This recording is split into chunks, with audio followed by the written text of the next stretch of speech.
Hello guys, कल हम carb anions की स्टेबिलिटी और उससे रिलेटेड एग्जांपल्स के बारे में डिस्कस कर रहे थे। आज हम फ्री रेडिकल्स के बारे में डिस्कस करेंगे, लेकिन उससे पहले जो पास्ट क्लास में अपन ने डिस्कस किया था इसको एक बार रिवाइज कर लेते हैं और उसके थोड़े एग्जांपल्स और ले लेते हैं अपन। ठीक है, चलिए स्टार्ट करते हैं।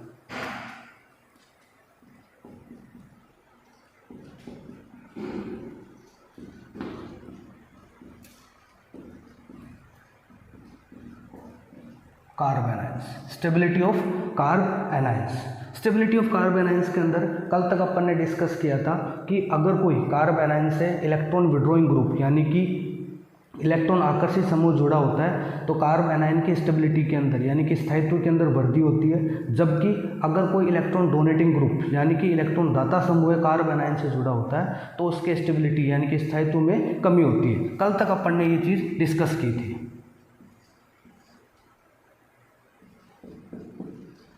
अगर कोई इलेक्ट्रॉन विड्रॉइंग ग्रुप जुड़ा हुआ है तो स्टेबिलिटी इंक्रीज होगी, स्थायित्व में वृद्धि।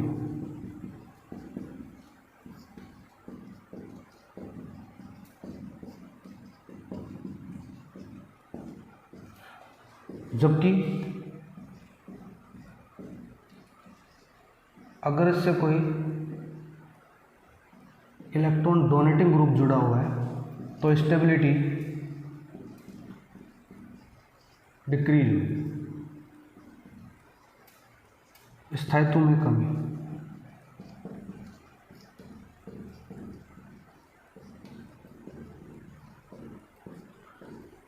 ये कल दो टॉपिक अपन ने डिस्कस किए थे कि इलेक्ट्रॉन विड्रॉइंग ग्रुप जुड़ा है तो उसके स्थायित्व में वृद्धि होगी, जबकि अगर कोई इलेक्ट्रॉन डोनेटिंग ग्रुप जुड़ा हुआ है तो इसके स्थायित्व में कमी होगी। ठीक, आज हम डिस्कस कर लेते हैं कि रेजोनेंस जो है वो किस तरीके से इसके स्थायित्व में वृद्धि करता है। देखिए, कार्बो एनाइन जो होते हैं बेसिकली उनके ऊपर नेगेटिव चार्ज होता है, और उनके वैलेंस के अंदर 8 इलेक्ट्रॉन होते हैं, यानी कि उनका ऑक्टेट कंप्लीट होता है। अब अगर अपन इस नेगेटिव चार्ज को अपन डिस्पर्स कर दें किसी रेजोनेटिंग स्ट्रक्चर के अंदर या किसी रेजोनेंस के द्वारा जब अपन इसको डिस्पर्स कर दें तो कार्ब एनाइन की स्टेबिलिटी जो है वो वृद्धि कर जाएगी। जैसे अपन एग्जांपल लेते हैं ये वाला,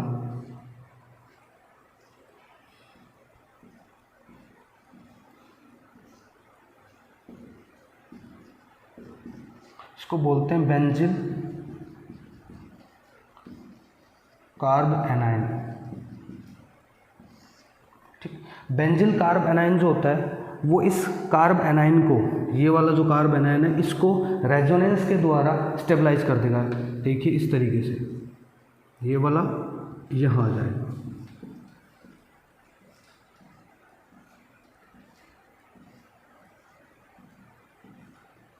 ये नेगेटिव चार्ज यहाँ पे और यहाँ पे आपके डबल बॉन्ड के साथ में CH2 ग्रुप आ जाएगा। अब ये यहाँ और ये यहाँ,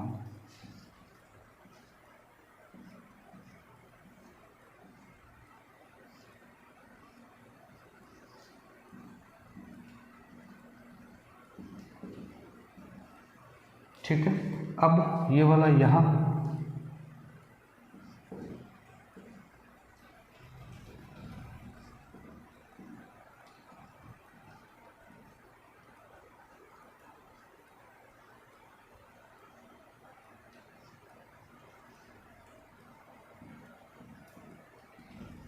अब ये यहाँ, और नेक्स्ट इसकी जो बनेगी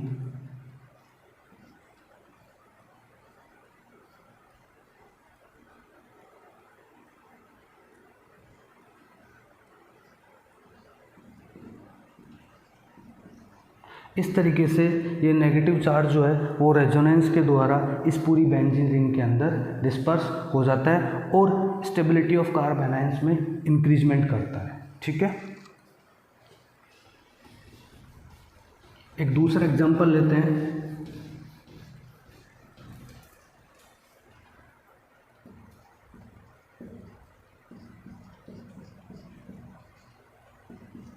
अब अगर मैं इस कंपाउंड को देखूं तो ये साइनाइड है,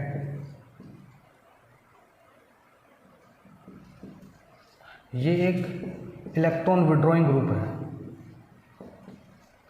ये एक इलेक्ट्रॉन विड्रॉइंग ग्रुप है। बेसिकली जब किसी भी कार्ब एनायन से इलेक्ट्रॉन विड्रॉइंग ग्रुप जुड़े होते हैं तो उसके स्टेबिलिटी में क्या करते हैं, इंक्रीजमेंट करते हैं। तो देखिए ये इस तरीके से रेजोनेंस द्वारा इधर चला जाएगा और ये आपका जो नेगेटिव चार्ज है वो इस कार्बन के बीच में आ जाएगा।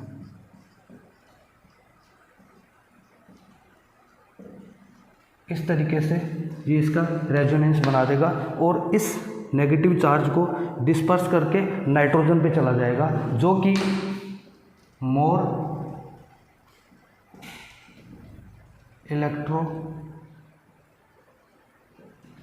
इलेक्ट्रोनेगेटिव है देन कार्बन। ये नाइट्रोजन जो है वो मोर इलेक्ट्रोनेगेटिव है देन कार्बन, तो स्टेबिलिटी इसकी इंक्रीज हो जाएगी। ठीक है, दूसरा एक एग्जांपल लेते हैं।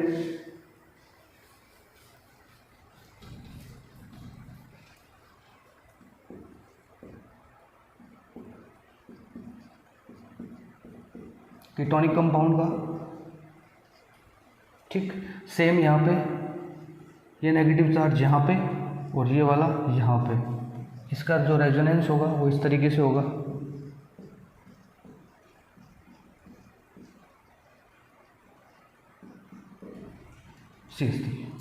ठीक है, ये देखिए ये नेगेटिव चार्ज इन दो कार्बन्स के बीच में आ गया और जो डबल बॉन्ड के साथ में ऑक्सीजन था वो चार्ज ऑक्सीजन पे नेगेटिव चार्ज। और अगर मैं इसकी बात करूं तो oxygen is more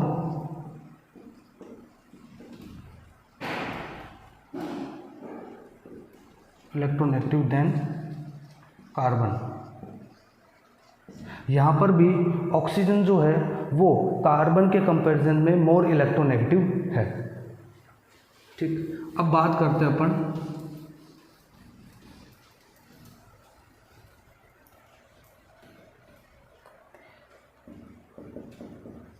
allele carb anion and nitromethyl carb anion.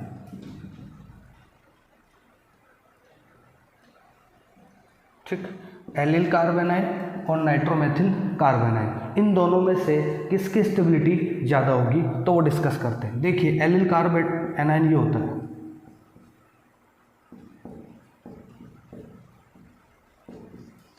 ये आपका होता है एलिल कार्ब एनायन और ये आपका होता है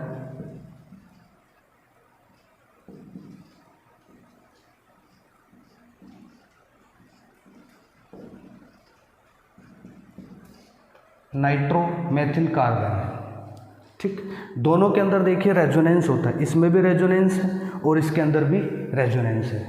अब अपन कैसे डिसाइड करेंगे कि कौन इसके अंदर ज़्यादा स्टेबल होगा, तो अपने को देखना पड़ेगा कि रेजोनेंस के अलावा एलिल कार्ब एनायन के अंदर क्या कोई इलेक्ट्रॉन विड्रॉइंग ग्रुप जुड़ा हुआ है, तो अपन देखते हैं कि नहीं, इसके अंदर कोई भी इलेक्ट्रॉन विड्रॉइंग ग्रुप नहीं जुड़ा हुआ। लेकिन अगर मैं नाइट्रोमेथिल कार्ब एनायन की बात करता हूँ तो इसके अंदर NO2 जो है वो इलेक्ट्रो विड्रॉइंग ग्रुप है। ठीक है, इसका मतलब इसके अंदर रेजोनेंस के साथ साथ -I इफेक्ट वाला ग्रुप भी जुड़ा हुआ है। तो इस कंडीशन के अंदर नाइट्रोमेथिल कार्ब एनायन स्टेबल होगा, स्टेबल मोर देन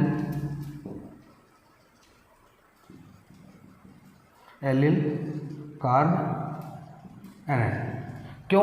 क्योंकि देखिए अगर मैं इसको रेजोनेंस करवाता हूं तो ये वाला इधर और ये वाला इधर,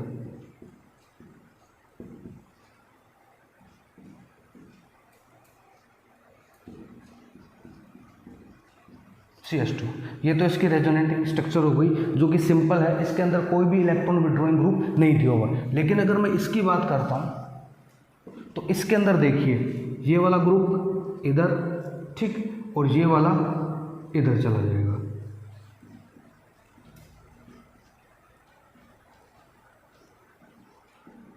ये माइनस और नेगेटिव चार्ज। इसकी रेजोनेटिंग स्ट्रक्चर के अंदर resonance plus minus I effect दोनों लग रहे हैं। इसके अंदर resonance plus minus I effect दोनों हैं, जबकि इसके अंदर कि ओनली रेजोनेंस प्रेजेंस है।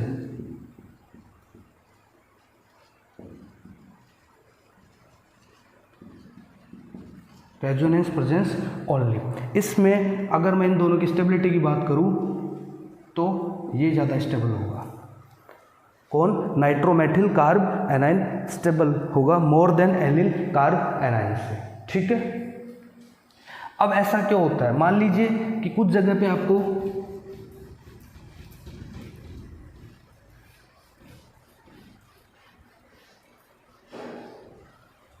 मान लेते हैं कि कुछ जगह पे आपको हाइपर कॉन्जुगेशन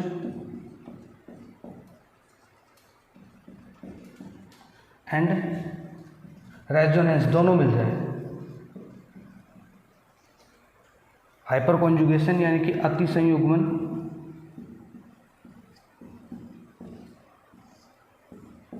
और अनुनाद, अगर दोनों मिल जाते हैं, अति संयुग्मन भी हो और मान लीजिए किसी कंपाउंड के अंदर अनुनाद भी हो, उस कंडीशन के अंदर कौन सा अपन प्रायोरिटी में रखेंगे? रेजोनेंस को यानी कि अनुनाद को या फिर अति संयुग्मन को। ठीक है। तो हमेशा प्रायोरिटी के अंदर जो आएगा वो आपका अनुनाद आएगा, प्राथमिकता इसी को देनी है।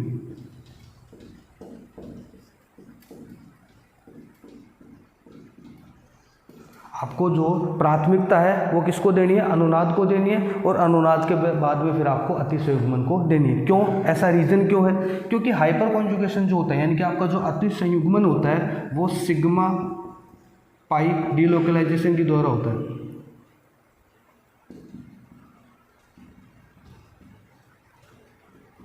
इसमें सिग्मा पाई विस्थानीकरण पाया जाता है,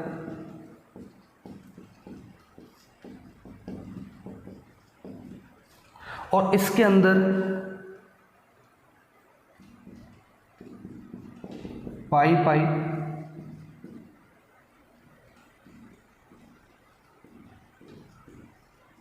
डीलोकलाइजेशन होता है। इसके अंदर पाई पाई डीलोकलाइजेशन होता है।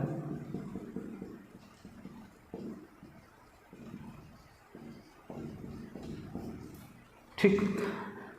हाइपर कॉन्जुगेशन के अंदर एक सिग्मा बॉन्ड ब्रेक करता है और किस में कन्वर्ट होता है? पाई बॉन्ड के अंदर। इसके अंदर एक पाई बॉन्ड ब्रेक होता है और बनता भी क्या है? एक वापस से पाई बनता है। इसके एग्जांपल्स देख लेते हैं किस तरीके से। देखिए,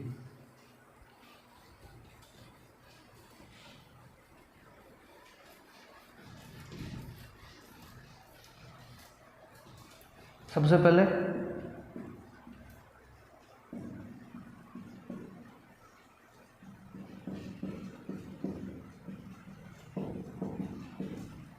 ठीक अनुनाद की बात करते हैं। इसके अंदर देखिए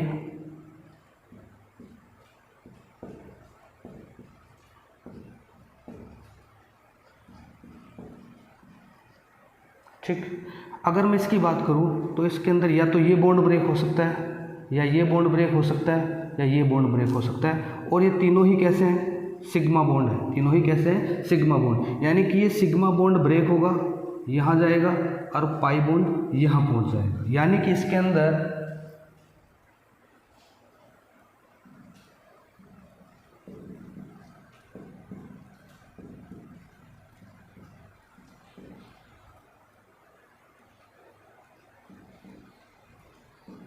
इस तरीके से, ठीक है। हाइपर कॉन्जुगेशन के अंदर सिग्मा बॉन्ड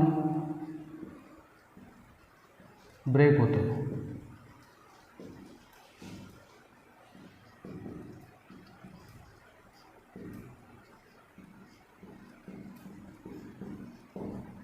सिग्मा बॉन्ड टूटता है, ठीक। ये सिग्मा टूटा और किस में कन्वर्ट हो गया? आपके पाई में कन्वर्ट हो गया, ठीक।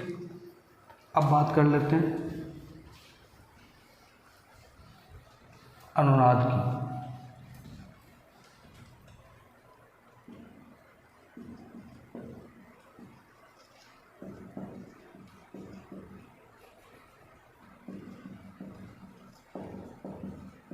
अनुनाद रेजोनेंस, देखिए रेजोनेंस के अंदर पाई पाई डीलोकलाइजेशन होता है। कैसे होता है देखिए,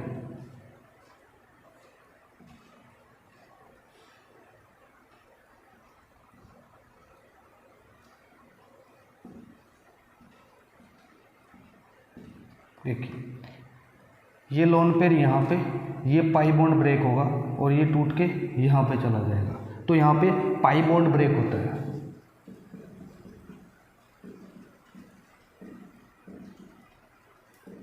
पाई बॉन्ड ब्रेक होता है और इस तरीके से इसकी रेजोनेटिंग स्ट्रक्चर अपने को मिलेगी।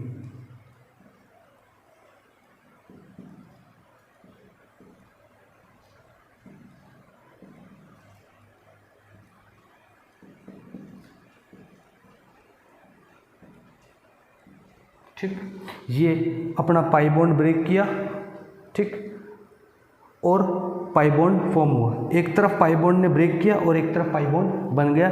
तो ये जो पाई पाई डिलोकेलाइजेशन होता है वो रेजोनेंस होता है। और रेजोनेंस जो होता है बेसिकली, रेजोनेंस इज स्ट्रॉन्गर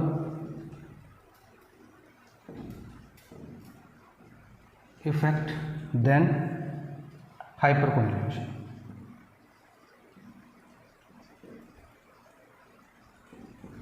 यानी कि अगर कहीं पर रेजोनेंस, किसी कंपाउंड में रेजोनेंस और हाइपर कॉन्जुगेशन दोनों आ जाए तो अपने को रेजोनेंस को प्राथमिकता देनी, उसको प्रायोरिटी देनी है, क्योंकि रेजोनेंस इफेक्ट जो होता है वो स्ट्रॉन्गर होता है देन हाइपर कॉन्जुगेशन। ठीक है,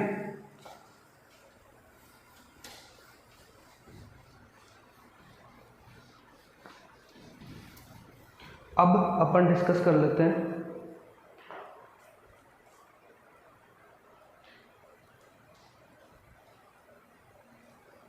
एग्जाम्पल्स ऑफ कार्बोकैटाइन्स।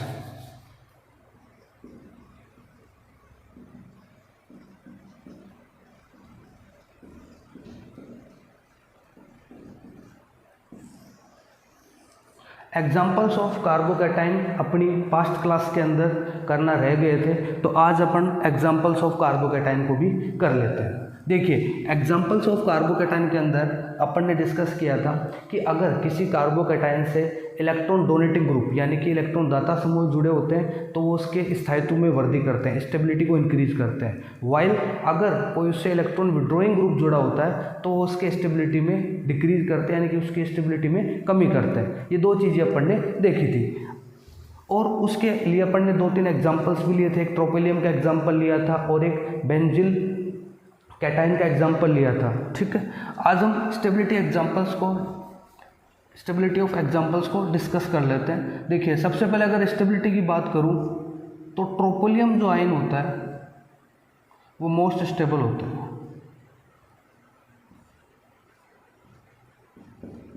ये मोस्ट स्टेबल होता है। मोस्ट स्टेबल इसलिए होता है कि पहली बात ये रेजोनेंस करता है, क्योंकि मैंने बता दिया आपको कि हाइपर कॉन्जुगेशन और रेजोनेंस में से अगर अपने को किसी को प्रेफरेंस में रखना है तो रेजोनेंस में रखना है, पहली बात। दूसरी बात, ये एरोमेटिक कंपाउंड होता है। ये कैसा होता है? एरोमेटिक कंपाउंड होता है, यानी कि यहाँ पे जो कार्बोकैटाइन है वो एरोमेटिक कंपाउंड के अंदर है। वो किसके अंदर है? एरोमेटिक कंपाउंड के अंदर है, तो ये मोस्ट स्टेबल होता है।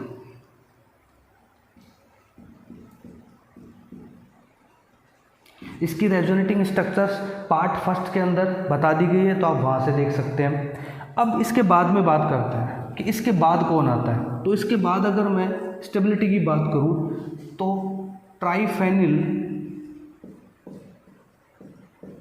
मेथिल कार्बोकैटायन आता है। मेथिल कार्बोकैटायन आता है, ट्राइफेनिल मेथिल कार्बोकैटायन। इसकी स्ट्रक्चर इस तरह से भी हो सकती है।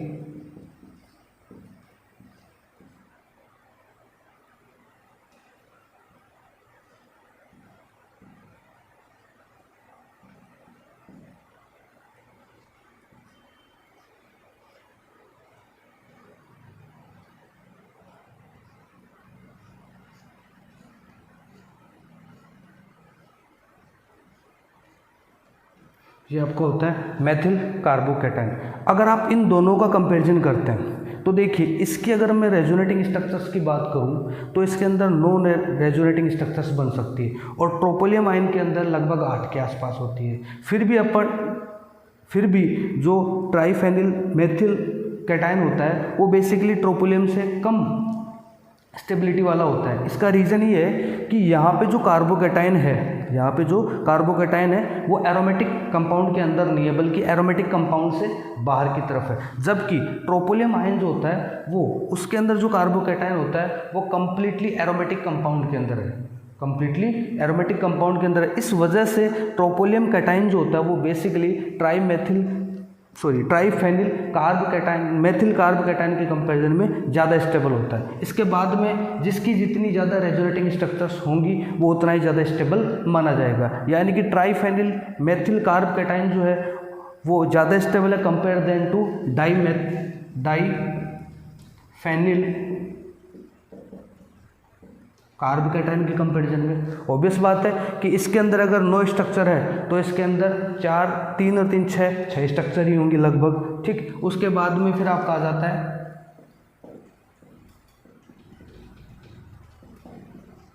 Benzyl carb cation, benzyl carb cation या बेंजिल कैटायन, ठीक। इसके बाद की अगर मैं बात करूं तो इसके बाद में आपके आता है एलिल कार्ब कैटायन। देखिए एलिल कार्ब कैटायन इसलिए आता है क्योंकि एलिल कार्ब कैटायन में बेंजिल कार्ब कैटायन से लोअर रेजोनेंस पाया जाता है। क्या पाया जाता है? Lower resonance. और इस एलिल कार्ब कैटायन को इस तरीके से लिख सकते हैं अपन, ठीक है। ये वाला बॉन्ड यहाँ शिफ्ट हो जाएगा और वो उधर शिफ्ट हो जाएगा, तो इसके अंदर रेजोनेंस होता है वो इस तरीके से होता है।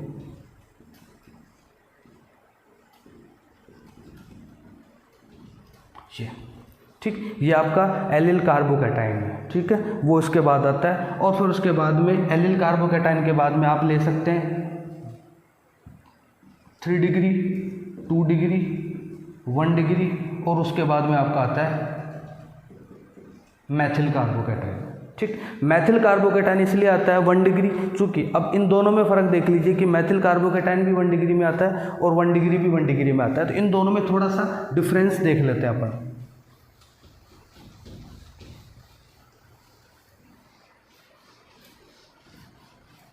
देखिए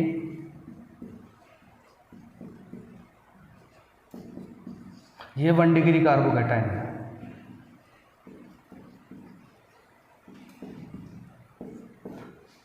और ये भी आपका 1 डिग्री है, ये भी आपका मैथिल कार्बोकैटायन। अगर हम इन दोनों की स्टेबिलिटी की बात करूं तो ये वाला जो 1 डिग्री कार्बोकैटायन है बेसिकली वो मोर स्टेबल है। क्यों? क्योंकि इसके अंदर एक इलेक्ट्रॉन डोनेटिंग ग्रुप किससे जुड़ा हुआ है? इस कार्बोकैटायन से जुड़ा हुआ है, जबकि इसकी अगर मैं बात करूं तो इसके अंदर कोई भी इलेक्ट्रॉन डोनेटिंग ग्रुप्स नहीं है जो इसको स्टेबलाइज कर सके, ठीक है। ये एग्जांपल्स ऑफ कार्बोकैटायन थे। अब बात कर लेते हैं अपन फ्री रेडिकल्स की।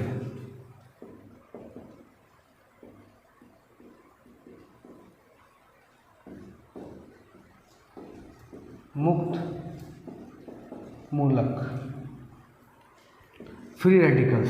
देखिए फ्री रेडिकल्स जो होते हैं वो homolysis of a covalent bond होते हैं।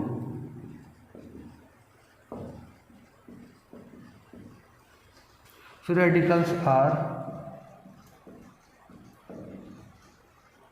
homolysis of a covalent bond in the presence of sunlight।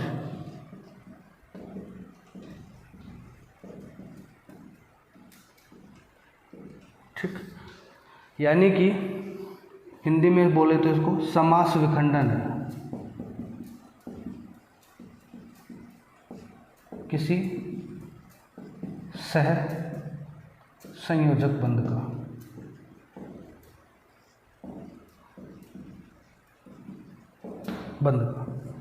किसी भी सहसंयोजक बंध का समास विखंडन जब अपन करते हैं तो वो फ्री रेडिकल बनते हैं। लेकिन समास विखंडन किस कंडीशन में होना चाहिए? सनलाइट की कंडीशन के अंदर होना चाहिए, यानी कि प्रकाशीय लाइट होनी चाहिए, तब वो समास विखंडन बनता है और अपने क्या बनते हैं? फ्री रेडिकल्स बनते हैं। दूसरी बात, फ्री रेडिकल्स के अंदर अनपेयर्ड इलेक्ट्रॉन्स होते हैं। Unpaired electrons are present in odd numbers.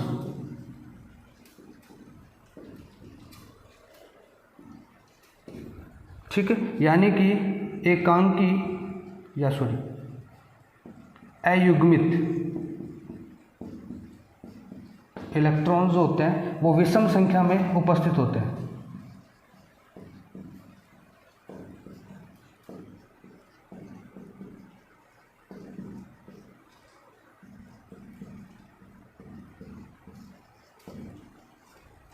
अयुग्मित electron जो है वो विषम संख्या में उपस्थित होते हैं उस कंडीशंस के अंदर, यानी कि फ्री रेडिकल्स की दो पहचान हो गई। एक तो वो समास विखंडन यानी कि होमोलाइसिस के द्वारा बनेंगे, किसकी प्रेजेंस में, सनलाइट की प्रेजेंस में। दूसरी पहचान ये हो गई कि उनके अंदर ऑड नंबर्स के अंदर यानी कि विषम संख्या के अंदर क्या होते हैं, इलेक्ट्रॉन्स उपस्थित होते हैं। अब विषम संख्या में इलेक्ट्रॉन्स उपस्थित होते हैं, इसका मीनिंग ये हो गया कि उनके जो कक्षक होंगे, उनके जो ऑर्बिटल्स होंगे वो कैसे होंगे, हाफ फिल्ड होंगे, अर्धपूरित होंगे। ठीक है,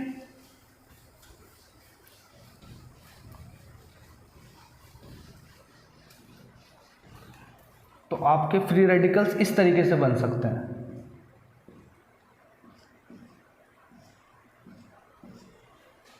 मैंने कंडीशन ली सनलाइट और आपके फ्री रेडिकल्स बन गए।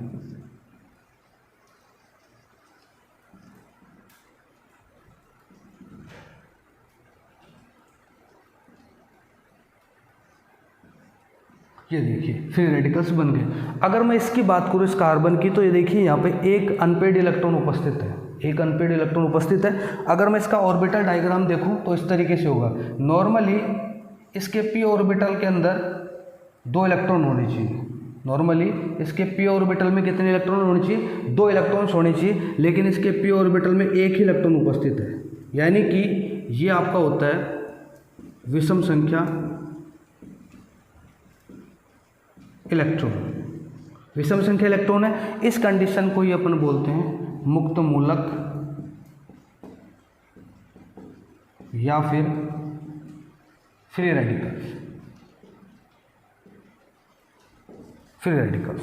ठीक है, अब फ्री रेडिकल्स की स्थायित्व की अगर बात करें तो इनका स्थायित्व सिंपल तरीके से समझा जा सकता है कि अगर मान लेते हैं कि जब इलेक्ट्रॉनिक कॉन्फ़िगरेशन पर पढ़ते हैं तो ये बात अपने को अच्छे से पता है कि अगर कोई अर्धपूरित कक्षक है और अगर आप उसको पूर्ण पूरित कर देते हैं यानी कि फुल फिल्ड कर देते हैं तो वो स्टेबिलिटी को अचीव कर जाता है। चूँकि यहाँ पे इलेक्ट्रॉन कैसे हैं, विषम संख्या में है। इलेक्ट्रॉन कैसे हैं, विषम संख्या में। अगर अपन इनको इलेक्ट्रॉन दाता समूह के द्वारा यानी कि इलेक्ट्रॉन डोनेटिंग ग्रुप्स के द्वारा इनको अपन फुल फिल्ड कर दें यानी कि पूर्ण पूरित कर दें तो अपने फ्री रेडिकल्स क्या हो जाएंगे, स्थायित्व को प्राप्त हो जाएंगे।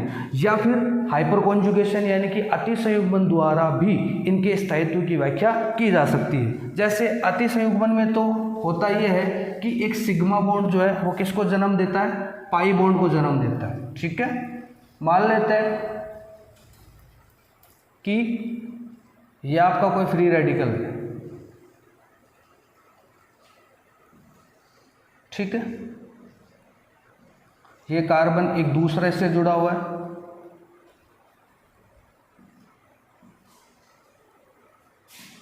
ठीक है, इसका जो हाइड्रोजन होता है सिग्मा वाला,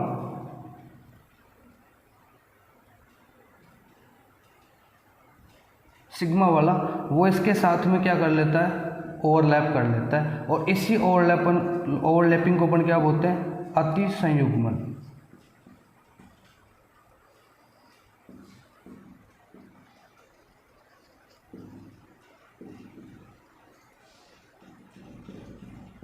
ठीक, अब इस कंडीशन के अंदर जब इसका सिग्मा बॉन्ड टूटेगा तो यहाँ पे क्या बन जाएगा, आपका पाई बॉन्ड बन जाएगा जो इसके हाफ फील्ड ऑर्बिटल को क्या कर देगा, फुल फील्ड में कन्वर्ट कर देगा। और जो आपका फ्री रेडिकल था वो कैसा हो जाएगा, स्थायित्व को प्राप्त हो जाएगा। ठीक है, या इससे कोई ऐसा ग्रुप जुड़ा हो जो इसको इलेक्ट्रॉन डोनेट कर सके, जैसे इलेक्ट्रॉन दाता समूह है, इलेक्ट्रॉन दाता समूह है, इनकी स्टेबिलिटी को क्या करते हैं, इंक्रीज कर देते हैं।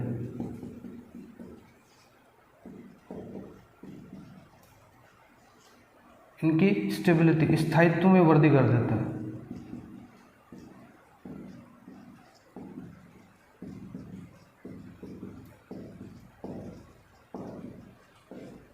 ठीक है, इलेक्ट्रॉन दाता समूह है। या फिर रेजोनेंस द्वारा भी अपने स्थायित्व में वृद्धि कर लेते हैं।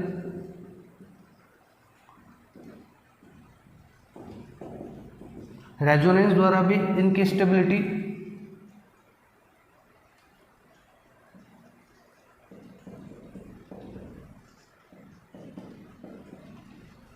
इंक्रीज हो जाती है। रेजोनेंस, जैसे इसका एक एग्जांपल है बेंजील फ्री रेडिकल। ठीक, बेंजील फ्री रेडिकल जो होता है वो रेजोनेंस के द्वारा स्टेबलाइज किया जा सकता है। जैसे इसकी स्ट्रक्चर देख लेते हैं, रेजोनेटिंग स्ट्रक्चर्स।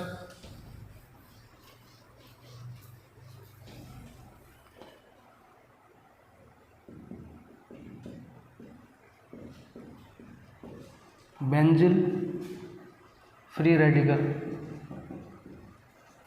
ये देखिए,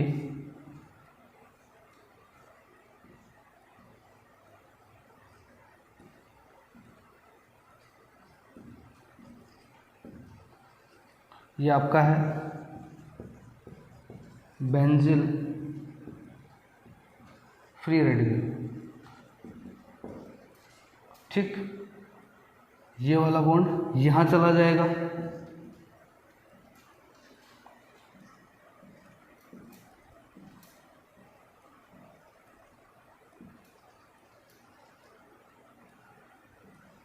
और यहाँ आपके डबल बॉन्ड आ जाएगा। बस, अब ये फ्री रेडिकल इस पूरी रिंग के अंदर रेजोनेंस के द्वारा स्टेबलाइजेशन करता जाएगा। ये यहाँ शिफ्ट हो जाएगा,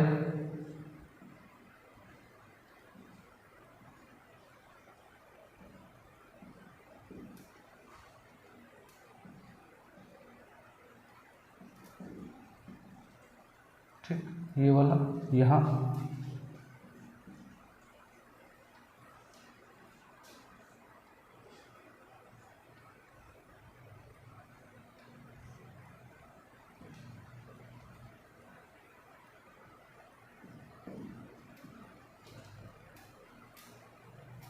और अगर मैं दूसरे रेजोनेटिंग स्ट्रक्चर की बात करूं,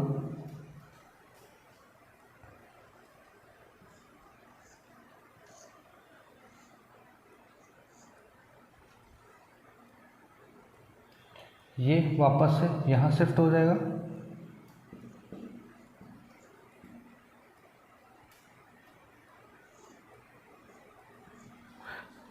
ये आपका बेंजीन फ्री रेडिकल है जिसमें रेजोनेंस के द्वारा उसने स्टेबिलिटी को अचीव किया है। ठीक है, नेक्स्ट क्लास के अंदर अपन कार्बीन्स, नाइट्रीन्स और एराइन्स के बारे में डिस्कस करेंगे। Thank you.